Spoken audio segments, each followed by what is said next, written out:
Hey, welcome back to another episode for Life of Living Well. My name is Richard, and I will be your anchor for this topic this week.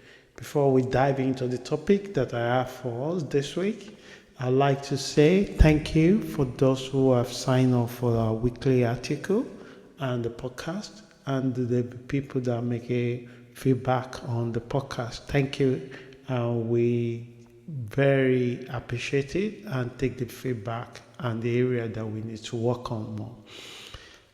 Before we dive in quickly to the podcast that I have for today, I do like to say if you like to receive weekly article from the community, you can sign up by your email on the website at www.lifeforlivingwell.com. And if you like to reach out to me, you can also send your comment or your message or your feedback in the area that you would like to make a comment through the website at www.lifeforlivingwell.com. So let's dive into it without taking much of your time. This week, the topic I'm looking at is the power of daily routines. So again, the topic is power of daily routine. As we normally do, is to take one individual and use their words and build a message around it. So this particular topic, I will be taking the quotation from Murdock, and I like the particular way he put the routine too, because how amazingly the routine have make a positive change in his own life. So he put it this way: the secret of your future is hidden in your daily routine. And if you are kind of person that like to take accountability and you love to take a step back to what you're doing, you can really auditing your behavior, your actions, what you do since the time you wake up to the time you go back to the bed in the later in the day, and you can see how your action is contributing to your joy, contributing to what you want to make happen, or how your actions are becoming a sabotage in other way. So this is why Murdock puts it this way, that the secret of your future is hidden in your daily routine. And I agree with him completely. So because I've seen how routine have shaping my own life journey in many positive ways, and it's the way that I wanted to expatiate with the podcast this week. How often do we underestimate the power of daily routines? So ask yourself. So I have a friend that used to call me the master of routine. And I think that we live in a world that's full of distractions, and we live in a time that we have so much things around us that make being focused very, very difficult. We engage in communication, but we are not present in it. We are listening to other people, but we can't hear what they say because we're constantly thinking about what we want to say in return. So, studies have shown that focused practice of any intention can also transform your life beyond belief. But why we don't do it? Why is it so difficult to practice? Why is it challenging to maintain consistency? Maybe we do it for one day and then we go back to how we normally do things. So we live in a world full of noise, distractions, and overwhelming stimulation. So we need a constant real-time validation results. So no wonder it is hard to maintain focus for a long time. In such an environment, it becomes difficult to manifest tangible results or experience individual growth.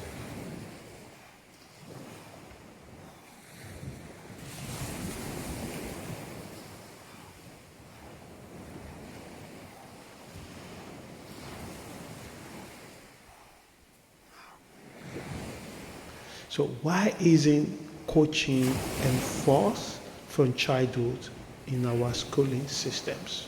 So why is it that having a routine become a thing that you can coach somebody about it? We underestimate the power of mentoring.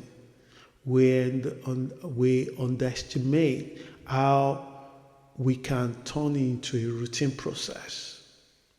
One of the fascinating stuff for me is reading Greek books, story, philosopher, scientists, archaeologists.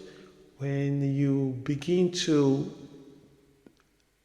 take a step back and see the decisions and people in a high class society at the time, what they done is to, when they have a child, they place that child in the hand of someone that also have skills in the area that the parent do not have, and that person become a mentor. And what is more common at this time is the routine, the time they get up, what intention they set their intention before they even start doing it, and they continue to do it. And what you notice that once you do something for 3 months, it becomes part and parcel of you.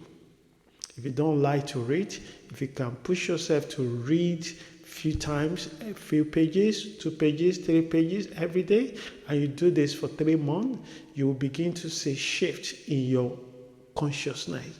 You begin to see shift in your own behavior and attitude toward it. So anything you don't really enjoy, but you know that it will be good for you long time, it will be good for you short time. If you just give a courage and determination to yourself to make this thing happen, even if it's only small bites that you can take.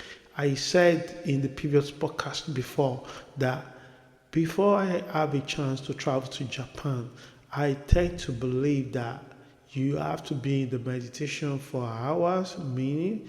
But then in Japan, when I observe people, some people just stand in front of the temple on their way to catch a metro to walk, and they will just bow their head, close their eyes, and meditating for 1 minute. And then they will go. And I ask myself, how these people just, but it's the moment that if you can quiet your mind for 1 minute, the whole world can stand still under your feet. Because at that moment, your running mind, you have put a stop to it.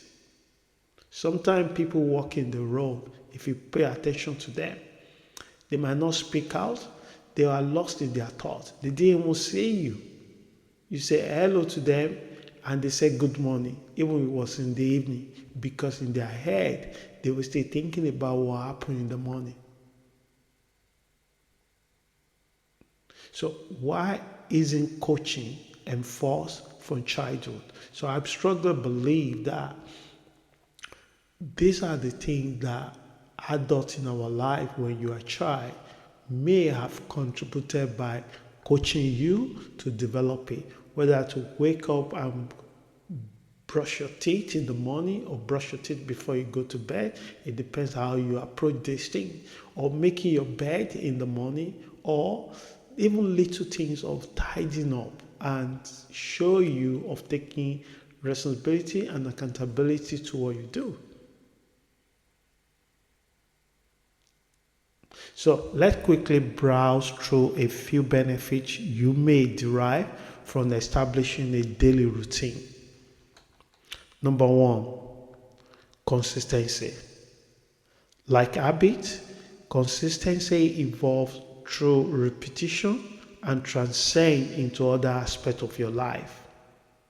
And this is very important. This is one of the things that you will develop when you develop a routine that you follow. Whether you want it to be more accountable, more efficient with your time, more accountable, efficient with your money, whether you wanted to prioritize a physical well-being or emotional well-being, consistency is very key.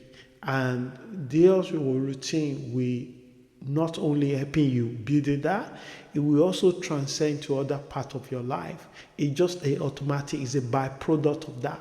It's not the thing that you're looking for, but it's the thing that will begin to shaping and happen in your life at the same time. It comes naturally to those who embrace this approach. It starts with small steps, like doing what you say you will, by engaging in daily, targeted practice or learning about a subject that may not immediately appeal to you. You will see tremendous benefit over time.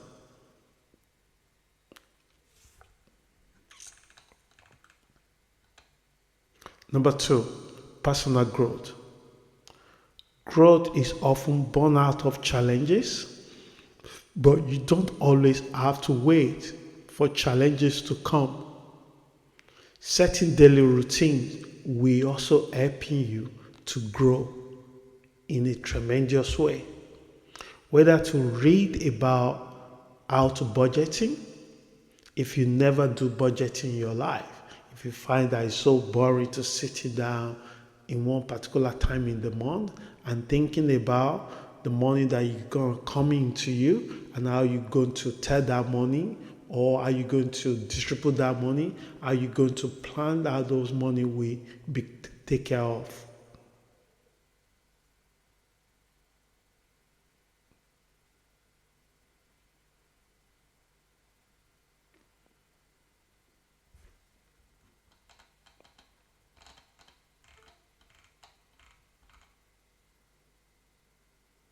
So, setting daily routine is very important in the so many areas of our life. It could be, like I said earlier, budgeting, finances, or even technical knowledge. It can foster continuous self-improvement. You do not need to have a negative feedback at all before you do that. You set a routine to develop your skills, and you set a particular time in your day to invest into it, even if it's only 30 minutes. If you do it continuously, consistently, for every day in a year, you are going to be better off than somebody that didn't do it. And it will also transcend into your personal growth. You will have more confidence, your self-esteem will improve. And that takes me to number 3, confidence. The true confidence comes from a strong belief in your ability to learn and accomplish new things. Not only will you feel better, but your relationship with others will also improve. You will notice that confident individuals radiate authenticity, not arrogance, and that enhances their connection with others.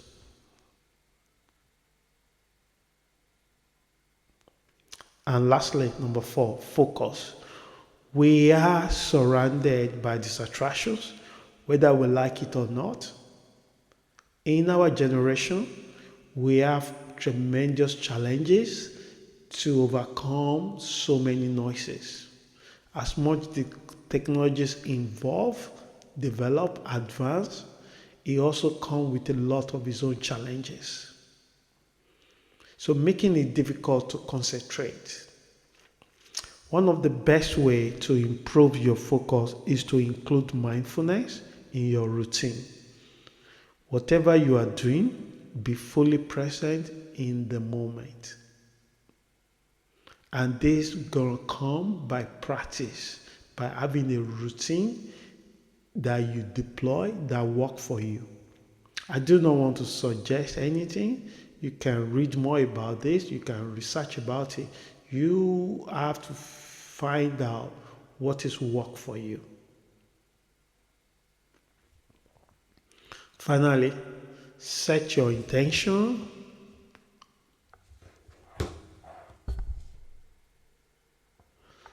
for the routine you want to establish. What time do you want to wake up? Do you want to take action? or allow time for rest? So this is a question, it's not a statement. So the choice is yours. So I hope this message helps someone. Until we meet again, please stay safe and have an amazing week. Ciao.